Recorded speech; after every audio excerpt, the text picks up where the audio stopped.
Stephen, you were new to the job here, barely a few weeks in, and then all of a sudden you have this big ceremony on the steps of the cathedral. What was your thoughts and your feelings about that? Well, I hadn't really been aware that there was going to be such a ceremony. It hadn't really sort of reached me yet. And I was expecting when I first got here to be working closely with the master builder, Jim Bambridge, up on the tower, laying out the building lines and getting ready to start construction of the tower. But as it happened, the scaffolding wasn't ready completely enough to do that. We needed to have access to all sides of the tower, and there was limited access to the southwest buttress on the actual day of the ceremony. At one point during the ceremony, you realized there was something not quite right. Can you tell us about that? Yeah, it suddenly dawned on me that there'd need to be some mortar mixed in order to set the cornerstone, and that hadn't been arranged.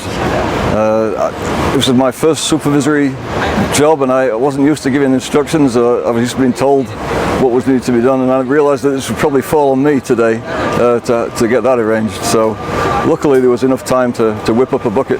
Getting the Jerusalem stone in place was not as easy as it seemed. Can you explain what you did beforehand and how that all came to be? Well, we'd expected the scaffolding to be completed by the time of the ceremony, but in fact it was far from complete. There was only just enough in place really to get access to the southwest buttress where the stone was going to be set.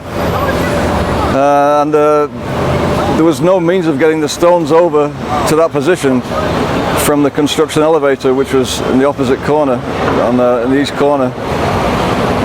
So the stones were brought topside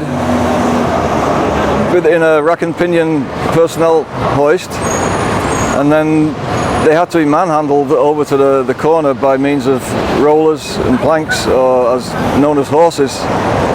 And these weren't really small stones either. Some of them were in excess of 600 pounds. It's really hard to believe what actually happened that day with Philippe's walk, and also the cornerstone ceremony itself with Dean Morton and Bishop Moore.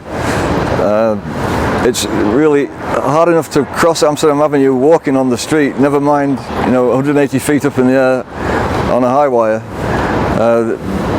I'm just amazed at what was done that day.